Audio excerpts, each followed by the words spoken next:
Hello, welcome to Who the Hell Asked. Why in the world do fuzzy controllers exist, Slade? Yeah, oh my god, that was definitely some of the more surprising news of the week. So let's just get into it. A lot of news this week, starting Yes. with Xbox and these fuzzy Sonic and Knuckles controllers. Yes. So, as part in collaboration with Paramount Pictures and Sega, there is a sweepstakes for these abominations. I will call them these fuzzy controllers. Why? Why do these exist? They couldn't. Yeah, honestly, like real talk, I'm surprised it didn't happen sooner for the Sonic series. You know what? You're not wrong. I hate that you're wrong, but you're not wrong, Slade. I fucking hate you right now. But yeah, but also not pictured here, but is pictured in the intro. There is also a Xbox Series S custom console that is it's a all black Xbox Series S with a gold ring around the little black top you would see on the white version of the Series S, and then this picture on screen without the fuzzy controllers at the bottom of the console. And honestly, Microsoft, where's your matte black Xbox Series S? Because that actually looks good.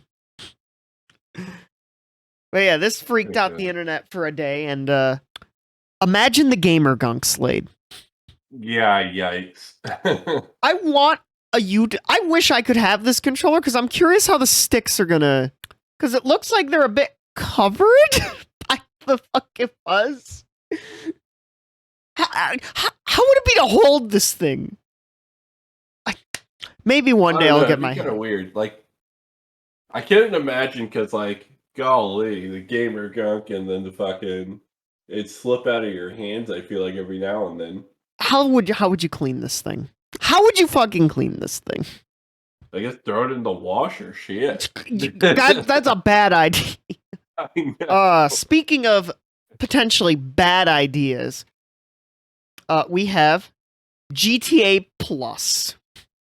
Yeah, so interesting subscription service that is limited to just the PlayStation 5 and Xbox Series X/S versions of the game. Yeah, and as of the time of recording this, this just got announced yesterday. Yeah. So, a lot of benefits. We're not going to name all of them off. The primary one is they put 500,000 in-game dollars into your account. Yep. Once a month. Yep. Opportunities kind of like to pay to win kind of thing. To unlock other stuff. And this membership is starting in a few days, actually. So, kind of an interesting choice that they're doing. I don't know a lot of people that would take advantage of this. And it is $5.99 a month via the PlayStation Store on PS5 or Microsoft Store. You can cancel at any time. Yeah. What do you think of the price point? $5.99. $5.99 a month is a bit steep, especially when a lot of these kind of just amount to some cosmetic stuff that they're adding. Yeah. But to be fair, they're also adding a bunch of in-game features like the auto shop and stuff like that. Yeah, so like it could, if you play a lot of GTA, this may be worth it, but yeah, the fact personally, yeah. If I were a GTA player, I would not. The fact you have to pay this on top of your PS Plus or Xbox Live Gold subscription. Yeah, for sure. But yeah, if any more controversy happens with this, we'll cover that. We don't have much to say because this just came out. So, but Speaking of potential add-ons for games, a game that did not receive an add-on with a patch that just came out, Mario Party Superstar. Turns out the maintenance update was just some fixes for mini games and stuff like that. Yeah, so a big one that was fixed was, and that I have seen somebody run into as a host, was made changes to a game feature where a session is immediately ended when pressing the B button while in the village square after joining players via the friend house. A message will now be displayed asking if you would like to end the session. I have had that happen. Not me personally, but I've had, like, I was in a game with someone live on Twitch where that happened. And it was just like, and we all went, ugh. So I'm glad that got fucking fixed. That's happened to me multiple times because I'm a dummy head and fucking I get the A and B button mixed up because it's different on Xbox controllers versus the Switch controller. Mm-hmm. And it's a mistake I make all the time. It's infuriating. So, yeah. Thank God. Yeah, apparently they fixed some issues where Ice Rink Risk, Dizzy Dancing, Catch You Letter, or Cheap Cheap Chase sometimes don't end. That is the classic, probably putting characters to block another character, basically soft locking. There's some YouTube videos on it if you want to know more about that, but glad that got fixed. Apparently, it fixed an issue. I know quite a few people who are happy about this. Fixed an issue where you cannot progress forward when viewing minigame rankings in the data house. Which I didn't even know that was an issue until a friend of mine was like, fuck yes, finally. I'm like, this was an issue? Oh, wow. Yeah. So, overall, really good changes. Doesn't, like I said, I know a lot of people were excited for the possibility of DLC. Including us. Yeah, but, that's still not off the table. No, it's not. It's not off the table yet. Yet is the key word.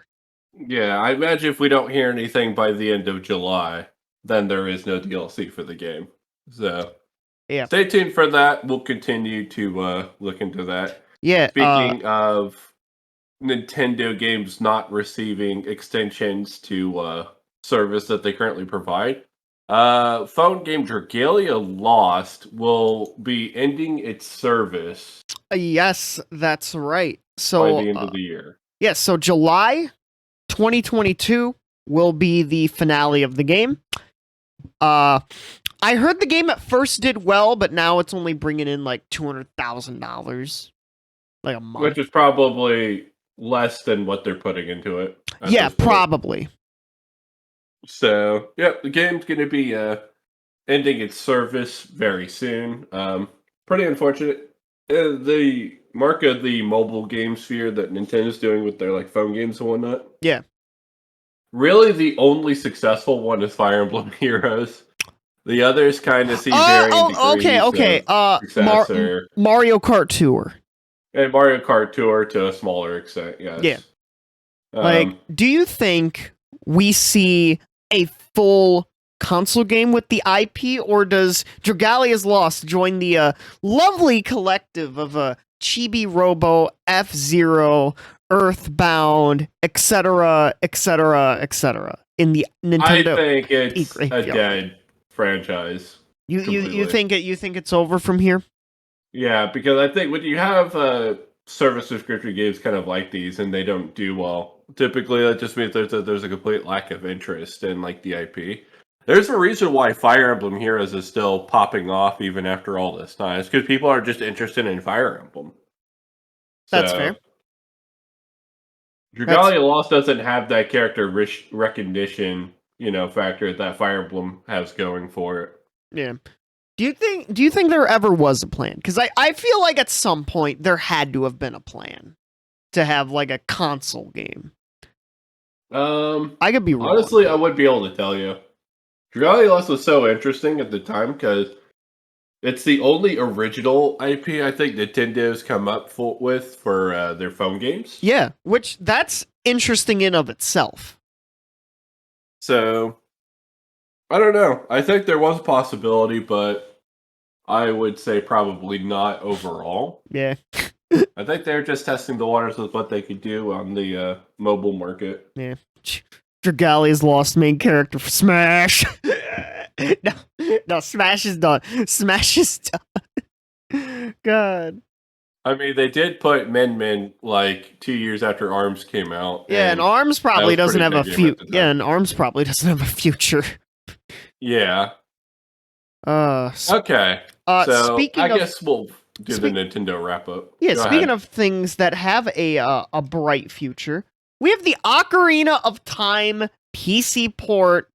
It's available, but with a catch. Yeah, so they finally put together their Ocarina of Time port. This runs natively on PC. This isn't the same as, an emulation or anything like that. It's Y- pretty fantastic stuff. It's gonna push the scene forward for mod support and all that jazz for Ocarina of Time. Yeah. Think like what happened with Mario 64 in the past like 1 or 2 years. It's been insane with that. The regular PC port 64 plus, which I had played. That's how I played Mario 64 for the first time. So Yeah. it's gonna be really. And apparently they've gotten the PC port. Someone got the PC port already running on the Steam Deck. Yeah. So overall, this is like super fantastic news that they were able to pull this off. But Bart, go ahead and tell us what the catch is. Yeah. So as of right now, there is one catch. As of right now, I believe you can only use a debug ROM, which not many people in the world have. But apparently, the plan is to make the Ocarina of Time PC port compatible with your regular ROMs by the end of the year. So, still some exciting news that it's out and about, and apparently, the Majora's Mask decomp is 45% complete. So that's also some great news. Yes. So hopefully this just continues to be a trend in the right direction for a bunch of 64 classics continuing to make their way onto PC. Yeah, It's like interesting that they're doing Majora's Mask X, but I guess it'd be easier because it's largely Ocarina of Time with like a slightly changed coat of paint. yeah, because didn't Majora's Mask use like a lot of assets from Oh yeah, the Ocarina of Time? majority of the assets are from Ocarina of Time. Yeah, Like, actually. yeah. Um, Mario Party 3 decomp when? yes, please. All the Mario Party games. Oh You man, can skip one though. yeah. Bring them all. Why not? Yeah, just screw it, bring them all. Why not bring them all? And speaking of things being brought to us, we have a new Witcher game coming soon. Yeah, so that's probably the biggest news of the week. So, CD Projekt Red announced the development of the next Witcher game, and they are going to be using Unreal Engine 5 Yes. as part of a partnership with Epic Games. Yeah. Now, obviously, CD Projekt Red, little bit controversial right now. Yeah, so CD Projekt Red used to be the golden boys of the industry, if Yeah. you will. They'd kind of go on their Twitter account and they would start blasting all these other companies for, terrible microtransaction practices, releasing games unfinished. Boy, that ended up being hypocritical. And apparently they were making pretty good games. Like I've heard a lot of praise for Witcher 3. Witcher 3 is probably one of the best open world games ever. So they weren't without merit. And they had a impeccable track record. That was until Cyberpunk 2077 released. Yeah, Cyberpunk was we've covered it various times on the show. You can watch one of our videos about it in the iCard, but yeah, we've covered that to death and we're done covering that. Yeah, so obviously them defaulting back to Witcher hopefully means that the company's trying to make a rebound in the court of public opinion. Yeah. Obviously, I think for them it's imperative that this game gets finished and as a complete finished project before it comes out. Yeah. And I don't think they want to release another unfinished mess again. Yeah, and I think the really interesting thing is the partnership with Epic. Because that could mean a few things. It could mean the PC version of Witcher. I assume this is going to be Witcher 4. So I'm just going to call it Witcher 4 for now. But I assume The Witcher 4 could be, at least on PC, an Epic Game Store exclusive. For either an exclusive, like full on, or like a timed exclusive. Probably a timed exclusive. But it's going to be exclusive in some capacity to the Epic Game Store. Otherwise, like, why would they be announcing this strategic partnership, not only just like with using Unreal Engine 5, but it seems like from the wording of this, there's more than just, oh, they're going to be a development partner or whatever. Yeah, not only covers the licensing, but technical development of Unreal Engine 5 as well as potential future versions of Unreal. Yeah, some of this might be a response to how, poorly Cyberpunk landed with people. So maybe they're already starting with that outside help they're going to need in order to release this game, fairly soon, but at the same time have it fully developed by the time it comes out. Like I said, no company's PR took a complete 180 the way CG Projekt Red's did. So I will say I don't think we see a trailer for this at minimum until next year. Minimum next year. Honestly, I'm thinking the year after too. That's why I said minimum. More than likely, we probably won't see a trailer for this until 2024.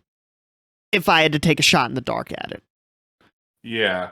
So we have one other piece of news.